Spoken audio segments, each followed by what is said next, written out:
You are not here by accident, but I want to begin with a question that may be the most important one you have never been asked directly.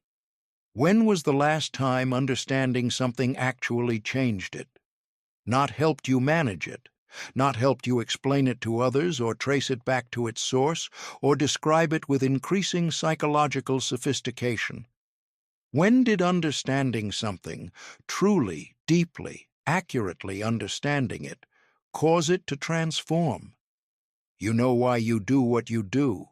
You have probably known for years. You know the childhood origin of the pattern. You know the wound that produces the behavior. You know the defense mechanism, the attachment style, the core belief, the cognitive distortion. You have the map. You have had it for a long time. And the pattern continues. Not because you have failed to understand it thoroughly enough.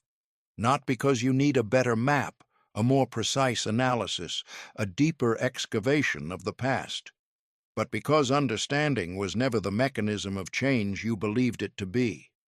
Understanding is the ego's preferred method of not changing while appearing to engage with the possibility of change. James Hillman saw this with absolute clarity, and he named it with the directness that made him one of the most uncomfortable voices in the history of psychology. Analysis is the great modern myth, the belief that if you understand the cause, you will be free of the effect. That consciousness, the right kind, the deep kind, the therapeutically informed kind, is the engine of transformation. It is not, and the evidence is sitting in your own life, in the exact distance between what you know about yourself and who you actually are. Let me tell you about a woman I worked with for 3 years. She was one of the most psychologically sophisticated people I have ever encountered in a clinical setting. She had been in analysis for nearly a decade before she came to me. She could describe her psychology with the precision of someone who had studied themselves as a subject for years. She knew her mother complex in extraordinary detail. She knew the exact way her father's emotional unavailability had shaped her expectations of intimacy. She knew her tendency to abandon herself in relationships before others could abandon her. She knew the particular flavor of her depression, its triggers, its seasonal patterns, its relationship to her creative life. She knew everything. And she was in the same place she had been in when she started analysis a decade earlier. The knowledge was different. The suffering was the same. She came to me after a dream, a vivid, strange, insistent dream that had stayed with her for days. She told me about it and then, almost before she had finished describing it, began to analyze it. She told me what the figure in the dream represented in terms of her psychology. She told me how the setting related to her childhood. She told me what the dream was probably trying to tell her about her current relationship. I stopped her. I asked, "What did it feel like to be in that dream?" She paused. She looked at me with something between confusion and recognition, and she said, "I have no idea." I went straight to what it meant. That gap between what the dream meant and what it felt like to be inside it is the gap that Hillman spent his entire career trying to draw attention to. It is the gap between analysis and experience, between the map and the territory, between knowing about your life and actually living it. Here is the central argument. Let me state it as plainly as possible. The ego loves understanding. Understanding is safe. Understanding is the ego doing what the ego does best: organizing, categorizing, constructing explanations, building the coherent narrative that keeps the self feeling in control of its own experience. But understanding does not touch the soul. The soul is not moved by explanation. The soul is moved by image, by feeling, by the lived experience of an encounter that cannot be reduced to what it means. And the endless production of psychological understanding, the years of analysis, the accumulating insight, the ever more sophisticated self-knowledge can become, without anyone intending it, a sophisticated way of avoiding the encounter that would actually change something. Hillman called this sticking to the image, and it is the most demanding psychological practice I know, not because it requires intelligence, but because it requires the willingness to stop reaching for the explanation and to remain, instead, in direct contact with what is there, to stay with the dream without immediately asking what it means, to stay with the emotion without immediately tracing it back to its origin, to stay with the image, whatever it is, however strange or uncomfortable or irreducible, without the reflexive move toward understanding that the ego performs in order to feel safe. Because the image, when you stay with it rather than analyze it, does something that analysis cannot do. It moves you, not in your understanding, in your actual experience, in the living tissue of what it feels like to be you, in this moment, encountering this particular piece of psychic reality. That movement, that direct, unmediated image-to-soul contact, is the mechanism of genuine transformation, not understanding, contact.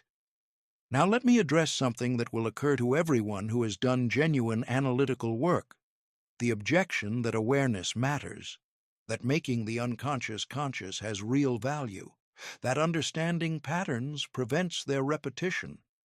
All of this is true to a degree. I am not arguing that understanding is worthless. I am arguing that it is the smallest part of what psychological change actually requires, and that our culture and our therapeutic tradition have inflated it to a position it cannot support. Awareness is the beginning. It is not the work. It is the clearing of ground that makes the work possible. But if you spend all your time clearing ground and never build anything on it, you do not have preparation. You have avoidance dressed in the language of preparation. The person who understands why they are afraid of intimacy and remains unable to be intimate has not completed any process. They have completed the cognitive portion of a process that also requires the actual experience of intimacy, the encounter with the image of connection and vulnerability and risk. That understanding alone can never substitute for. Jung said, "Until you make the unconscious conscious, it will direct your life, and you will call it fate." This is true, but Hillman completed the thought, "Making it conscious is not enough. Making it conscious only shows you what is there.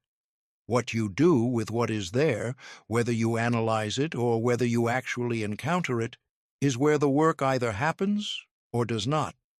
Let me speak about dreams, because this is where the difference between analysis and image work is most concrete and most instructive. The standard analytical approach to dreams, whether Jungian, Freudian, or any of their descendants, begins with the assumption that the dream is a communication, that it contains meaning, that the task of the dreamer and the analyst is to decode that meaning, to find out what the dream is trying to say. This produces genuine insight. I will not deny it. Understanding the symbolic content of a dream can illuminate aspects of the psyche that were previously obscure. But Hillman noticed something. The insight produced by dream analysis almost never produces transformation. It produces understanding. The dreamer learns something about their psychology. They add it to the existing map, and the dream, decoded, ceases to have living reality. It becomes an exhibit in the museum of self-knowledge, accurately labeled, precisely understood, and entirely dead. Hillman proposed a different practice entirely. Not, "What does this dream mean?" but, "What is this dream like? What does it feel like to be inside it? What is the texture of the atmosphere, the quality of the light, the specific weight of the emotional tone? What do the figures want? Not what do they represent, but what do they want, as if they were living beings rather than symbols." This practice, staying with the image, does not produce insight in the ordinary sense. It produces something more valuable. It produces experience. The direct, unmediated experience of psychic reality as it actually is, before the ego has organized it into something it can manage. And it is experience, not understanding, that changes the soul. There is a particular quality of person who comes to this realization and feels something between relief and grief. Relief because the accumulation of insight that has produced so little change is suddenly explained. Not because the insight was wrong, but because insight was never the whole of what was needed, and no one told them. Grief because years of genuine effort, years of honest, courageous engagement with their own psychology through the only method they knew, may have been, in part, years of circling the thing rather than encountering it. If this is you, I want to say something directly. The analytical work was not wasted. Nothing genuine is ever wasted. The map you built is real. The understanding you developed is real. The patterns you traced and the wounds you named and the history you integrated, all of it is real. But now there is a different question, a harder question. The question that comes after the analysis has done what analysis can do. Not, what does this mean? But, what does this feel like? Not, where did this come from? But, what is it like to be in contact with this right now, without the buffer of understanding between you and the actual experience? That question cannot be answered by thinking about it. It can only be answered by the practice of staying with what is there, the image, the feeling, the dream, the strange, persistent mood, without immediately reaching for the explanation that makes it safe. This is not comfortable. The ego does not want to stay with what it cannot explain. The ego wants to name it, categorize it, understand it, and move on. Staying with the image feels, to the ego, like failure, like regression, like abandoning the sophisticated psychological engagement it has been so carefully building. But the soul recognizes it as coming home. There will be a part of you that resists this, that says, but I need to understand. That feels genuinely unsafe with the idea of encountering rather than analyzing. That has used understanding not only as a tool, but as a form of protection, a way of keeping the distance between you and the rawness of your actual experience just manageable enough to function. I understand that. The distance has served a purpose, and moving toward the encounter rather than the analysis is not about abandoning the protection before you are ready. It is about beginning to notice the difference between the two, between the moment you are genuinely encountering something and the moment you have slipped into analyzing it in order to not encounter it, between feeling the image and explaining the image, between being moved and being informed.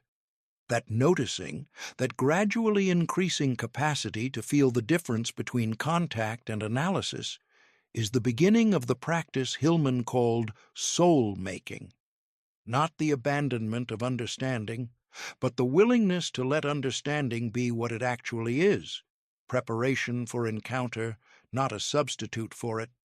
Saying no to analysis as the primary mode of engagement with your own depths is not a rejection of intelligence. It is a recognition that intelligence is not the only faculty available to you, that something older and deeper and less articulate is also present, and that it has been waiting patiently for the moment when the analysis finally runs out and the encounter can begin. Here is what I ask of you today. Your sacred hour.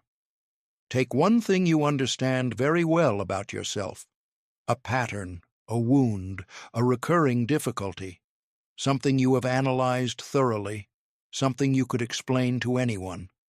Now, set the explanation aside.